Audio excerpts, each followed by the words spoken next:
जब सम्राट पृथ्वीराज चौहान 1192 ईस्वी में विश्वासघात के कारण तराइन की दूसरी लड़ाई हार गए तो सब कुछ उन्होंने छोड़ दिया और कई दिनों तक जंगलों में भटकते रहे। एक दिन उनकी मुलाकात एक बूढ़े व्यक्ति से हुई जो बहुत ही लंबा चौड़ा हट्टा कट्टा आदमी था, लेकिन उसके माथे पर घाव था। क्योंकि सम्राट पृथ्वीराज चौहान आयुर्वेद के अच्छे जानकार थे, इसलिए उन्होंने उस व्यक्ति से कहा कि आपके घाव को ठीक कर सकता हूँ। उन्होंने हर संभव मदद की, लेकिन वो घाव ठीक नहीं हुआ।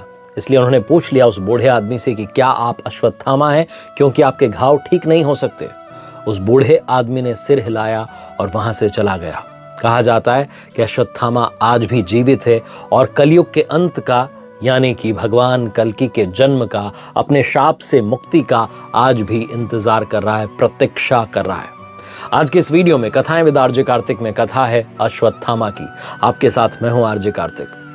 महाभारत ऐसा महाकाव्य है जो कि हिंदू धर्म का आधार है। महाभारत महाकाव्य भगवान श्री गणेश जी के हाथों से लिखा गया। वेद व्यास जी से बोल रहे थे।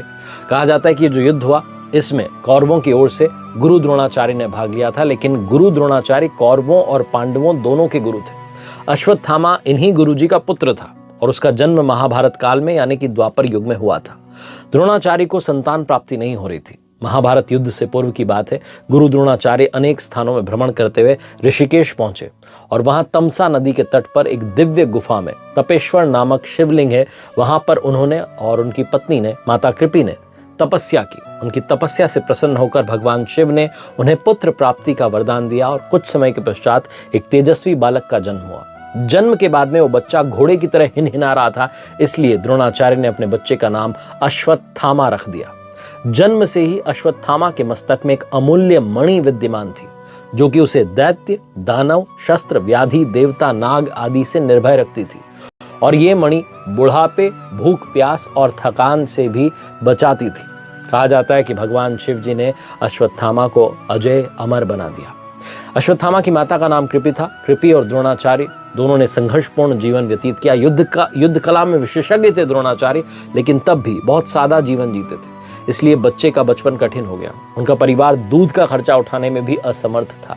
तब द्रोणाचार्य अपने पुराने मित्र द्रुपद से सहायता मांगने के लिए पांचाल साम्राज्य में गए, लेकिन द्रुपद ने उनका अपमान कर दिया। कहा जाता है कि द्रुपद ने कहा कि एक राजा और एक भिखारी जो है मित्र नहीं हो सकते।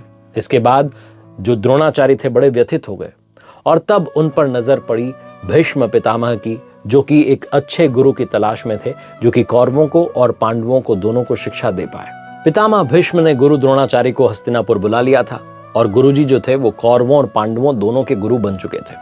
कौरवों को, पांडवों को तो शिक्षा दे ही रहे थे शस्त्र और शास्त्र की, साथ में अपने बेटे अश्वत्थामा को भी गुरु द्रोणाचार्य जो है पढ़ा रहे थे।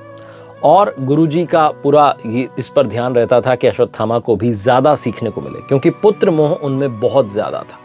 कहा जाता है कि इसी दौरान अश्वत्थामा और दुर्योधन अच्छे मित्र बन गए थे। आचार्य अपने पुत्र से बड़ा मोह रखते थे और उसको भी युद्ध कला का पूरा जो है ज्ञान दे रहे थे, और मोह की वजह से वो भेदभाव करते थे अश्वत्थामा में कौरव और पांडवों के बीच में। उनकी कोशिश रहती थी कि बच्चे को ज्यादा से ज्यादा अच्छा से अच्छा ज्ञान मिल जाए। बाकी जो विद्यार्थी थे उनकी अपेक्षा वो अश्वत्थामा को सरल पाठ देते थे कि इजीली उसको याद हो जाए। सारे विद्यार्थी जो थे उनको रोजाना मटके से पानी भरकर जो आश्रम लाना होता था, और जो विद्यार्थी सबसे पहले पानी भरकर आ जाता था उसको ज्यादा ज्ञान मिलता था। द्रोणाचार्य जी ने सबके लिए नियम बनाया था, लेकिन कहा जाता है कि उन्होंने अपने बेटे अश्वत्थामा को छोटा घड़ा दिया था। ये बात बालक धनुर्धर अर्जुन को समझ में आ गई, इसलिए वो पानी लेकर के पहुंचने में बिल्कुल भी देरी नहीं करते थे। जब द्रोणाचार्य ब्रह्मास्त्र की शिक्षा दे रहे थे उस समय उनके पास में अर्जुन और अश्वत्थामा दोनों पहुंच गए। अर्जुन ने पूरी एकाग्रता के साथ विद्या सीख ली, लेकिन अश्वत्थामा ने ब्रह्मास्त्र का अधूरा ज्ञान लिया। ब्रह्मास्त्र को आमंत्रित करना तो सीख लिया, लेकिन वापस भेजना नहीं सीखा, क्योंकि अश्वत्थामा को लगा कि द्रोणाचार्य तो मेरे पिता हैं, इनसे मैं जब चाहूंगा सीख लूंगा। और पुत्र मोह में भी द्रोणाचार्य ने अश्वत्थामा के साथ में सख्ती नहीं की, क्योंकि द्रोणाचार्य वैसे तो पांडवों और कौरवों के गुरु थे, लेकिन वचन से बंधे होने के कारण महाभारत के युद्ध में कौरवों की ओर से वो युद्ध लड़े, कौरवों की सेना के सेनापति भी बने। युद्ध के 10वें दिन जब पितामह भीष्म जो थे वो युद्ध के मैदान से हट गए और मृत्युशैया पर थे, तो द्रोण को सेनाओं का सेनापति नियुक्त किया गया। कहा जाता है कि द्रोणाचार्य के युद्ध कौशल के आगे पांडवों की सेना कमजोर पड़ रही थी। एक समय में ऐसा आ गया समय कि अश्वत्थामा और द्रोणाचार्य जो थे वो पांडवों की सेना और भारी पड़ रहे थे। भगवान कृष्ण को मालूम था कि सशस्त्र द्रोण को हराना जो है वो मुश्किल है, तो उनको लगा कि छल से हराया जा सकता है। अश्वत्थामा नाम का हाथी था महाभारत में मालव नरेश इंद्र वर्मा का, और गुरु द्रोणाचार्य पांडवों की विजय में जो सबसे बड़ी बाधा थी उसके रूप में उपस्थित थे। भगवान श्री कृष्ण के कहने पर भीम ने अश्वत्थामा नाम के हाथी का वध कर दिया। क्योंकि पुत्र का नाम भी अश्वत्थामा था द्रोणाचार्य के, और उस हाथी का नाम भी अश्वत्थामा था, तो जैसे ही उन्होंने सुना कि अश्वत्थामा की मृत्यु हो गई है, वो जमीन पर गिर गए। युधिष्ठिर के रथ के सामने पहुंचते उन्होंने युधिष्ठिर से कहा कि क्या यह सत्य है कि अश्वत्थामा की मृत्यु हो चुकी है? तब युधिष्ठिर ने भी कहा कि हाँ, अश्वत्थामा मारा गया, परंतु हाथी। लेकिन जब उन्होंने परंतु हाथी का, उसी समय भगवान श्री कृष्ण ने शंखनाद कर दिया, जिससे गुरुजी को सिर्फ यही सुनाई दिया कि उनके पुत्र अश्वत्थामा की मृत्यु हो गई है।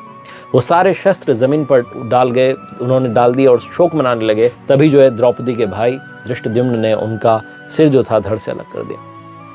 अश्वत्थामा को जब ये बात मालूम चली कि पिताजी की मृत्यु हो गई, क्रोध में पागल होकर के पांडवों की सेना के एक बड़े हिस्से को उसने तहस नहस कर दिया।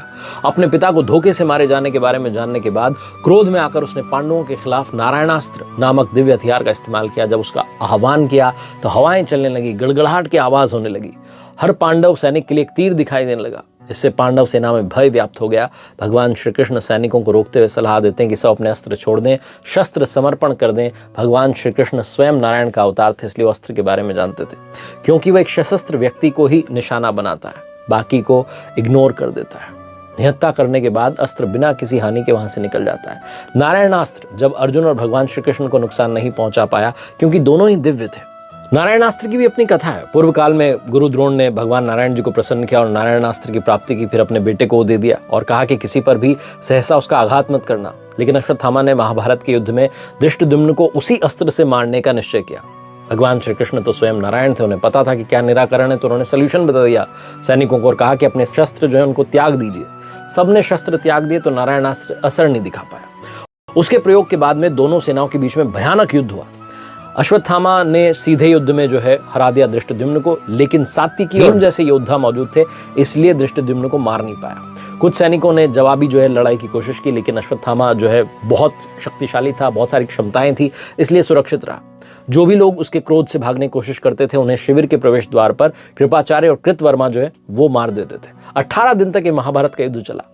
जब अश्वत्थामा को मालूम चला कि दुर्योधन का भी वध हो गया है, तो क्रोध में अंधा हो गया और पांडवों के कक्ष में चला गया शिविर में। उसे लगा कि पांडव सोए हुए हैं, जबकि वहां पर द्रौपदी के 5 बेटे सोए हुए थे। पांडव समझ करके उसने सबका वध कर दिया। और जब ये बात पांडवों को पता चली तो पांडव भगवान श्री कृष्ण के साथ चले गए। भयंकर युद्ध फिर से शुरू हुआ, जहां अश्वत्थामा ने पांडवों को मारने के लिए ब्रह्मास्त्र का प्रयोग किया। और जब उसने ब्रह्मास्त्र निकाला, आमंत्रित किया, तो उस समय धनुर्धर अर्जुन ने भी ब्रह्मास्त्र को आमंत्रित किया। और भगवान श्री कृष्ण जानते थे कि अगर 2 ब्रह्मास्त्र एक दूसरे से टकराएंगे तो प्रलय आ जाएगा। इसलिए उन्होंने अर्जुन से कहा कि आप अपना ब्रह्मास्त्र वापस लीजिए। अर्जुन ने तो ब्रह्मास्त्र को वापस ले लिया, लेकिन अश्वत्थामा नहीं जानता था, जैसे मैंने बताया कथा की शुरुआत में, अश्वत्थामा को नहीं पता था कि वापस कैसे जो है लिया जाएगा ब्रह्मास्त्र। इस वजह से उसने उस ब्रह्मास्त्र को चला दिया अर्जुन के बेटे अभिमन्यु की विधवा पत्नी के कोख में पल रहे बच्चे की ओर। और इस घटना से भगवान श्री कृष्ण बहुत क्रोधित हुए और उन्होंने श्राप दिया अश्वत्थामा को कि जब तक पृथ्वी है तब तक तुम जीवित रहोगे और यूं ही भटकते रहोगे। कहा जाता है कि अश्वत्थामा का जो अंत है वो तब होगा जब भगवान कल्कि का अवतार होगा। तो अश्वत्थामा इसी धरती पर भटक रहा है भगवान कल्कि के अवतार की प्रतीक्षा में। ये थी कथाएं विद आरजे कार्तिक में आज की कथा अश्वत्थामा की।